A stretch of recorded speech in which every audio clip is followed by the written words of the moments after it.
मित्रों, द्वादश भावों में बुद्ध के क्या फल होते हैं, ये आज हम चर्चा करेंगे, बताएंगे। प्रथम भाव में अगर बुद्ध हो तो ऐसा व्यक्ति शांत, उदार, नम्र, कलाओं में कुशल और वह बुद्धिमान होता है, त्यागी होता है। और अगर द्वितीय भाव में बुद्ध हो तो ऐसा व्यक्ति बुद्धि से धनोपार्जन करता है, उत्तम भोजन सुख प्राप्त करता है, वाक्पटु होता है, विनम्र होता है और जीवन के 36वें वर्ष में बहुत धन प्राप्त करता है और शिक्षा के क्षेत्र में अच्छी सफलता प्राप्त करता है। तृतीय स्थान का बुद्ध अगर हो तो ऐसा व्यक्ति लेखन, प्रशासन में कुशल और पाश्चात्य मत के अनुसार ये भी कहा जाता है कि बुद्ध मिथुन, तुला, कुंभ राशि में हो तो ऐसा व्यक्ति गुप्त विद्याओं का ज्ञाता होता है, प्रवास से उसे धन लाभ होता है। ऐसा व्यक्ति लेखक, कवि, ज्योतिषी, प्रकाशक आदि होता है।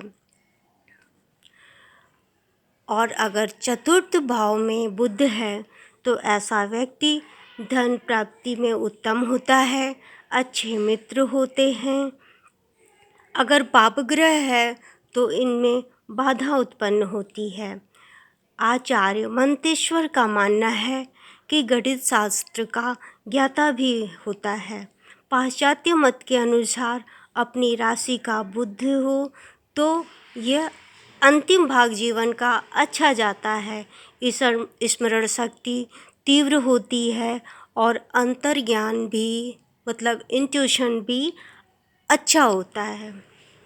पांचवें भाव में अगर बुद्ध है तो ऐसा व्यक्ति सिद्ध होता है, मतलब किसी भी चीज़ में सिद्ध प्राप्त कर लेता है।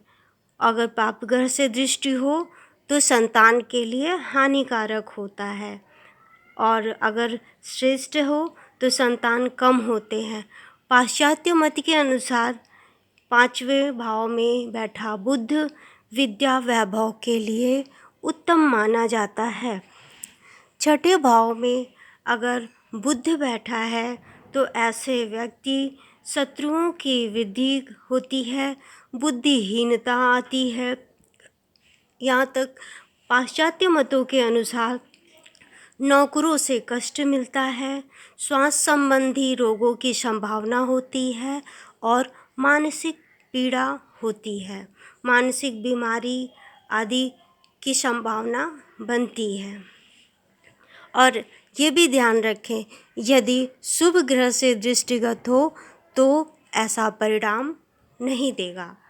सप्तम भाव में अगर सूर्य हो तो ऐसा व्यक्ति शिल्प कला में निपुण, पत्नी सुंदर, शीलवान प्राप्त होती है। पराशर के अनुसार वाद विवाद में पराजित कर देता है ऐसा व्यक्ति, चंचल होता है। और पाश्चात्य मत के अनुसार विवाह में अड़चनें आती हैं किंतु प्रवास से लाभ होता है। जातक बुद्धिमान, शिक्षित और बातचीत में चतुर होता है और अपना स्पाउस भी उसका चतुर होता है। जैसे पत्नी की कुंडली में है तो पति और पति की कुंडली में है तो पत्नी बुद्धिमान होती है। और अगर अष्टम भाव में बुद्ध है तो ऐसा व्यक्ति को रोगों से भय रहता है, सुख से हीन होता है, शस्त्र से शरीर को पीड़ा होती है, जांग, पेट का रोग अच्छे स्थानों पर होती है, मृत्यु लेकिन उसकी अच्छे स्थानों पर होती है, ऐसा माना जाता है। पाश्चात्य मत के अनुसार बुद्ध मानसिक और स्नायु संबंधी रोग देता है, गुप्त विद्याओं और आध्यात्म में ज्ञान प्राप्त करता है जातक। यदि उच्च का बुद्ध हो तो अकस्मात किसी से वसीयत में अपार धन प्राप्त करता है। नवम भाव में अगर बुध है तो जातक संतान, संपत्ति दोनों का सुख प्राप्त करता है। जातक धनवान होता है, सदाचारी होता है, अच्छा वक्ता होता है, बुद्धि से विद्या कर्म जरूर करता है और भाषा में बाधा आती है। यवन जातक के अनुसार आयु के 29वें वर्ष में माता को अरिष्ट होता है, मतलब माता को कष्ट होता है। 32वें वर्ष भाग्योदय होता है। पाश्चात्य मत के अनुसार चंचल, भाषण, शास्त्र प्रवीण, शोध कार्य में अच्छा माना जाता है। पुरुष राशि का बुध है तो विशेष शुभ फल देता है। स्त्री राशियों में कुछ कम फल देता है। वायु तत्व हो तो बुध विवाह के बाद भाग्योदय और स्थिरता आती है। दशम भाव में अगर बुध है तो जातक बुद्धिमान, धैर्यवान, धार्मिक और सात्विक बुद्धि वाला होता है। धन की अपेक्षा यश ज़्यादा प्राप्त होता है। परिश्रम से धन प्राप्त करने वाला होता है। बातचीत में चतुर होता है।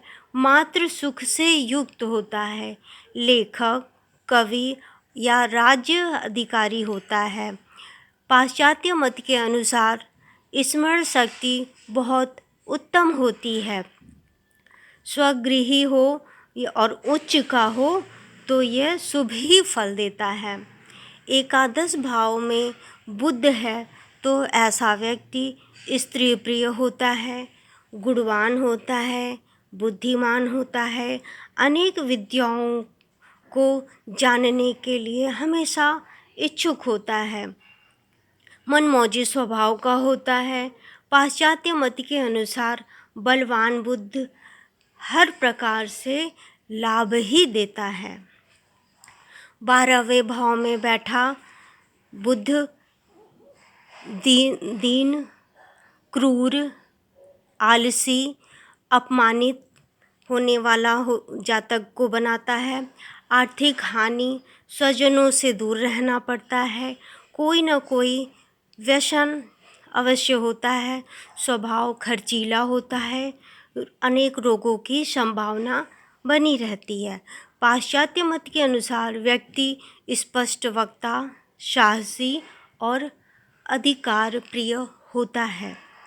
बुध की स्वराशियाँ कन्या, मिथुन है। कन्या में उच्च, मीन में नीचस्थ होता है। धन्यवाद मित्रों।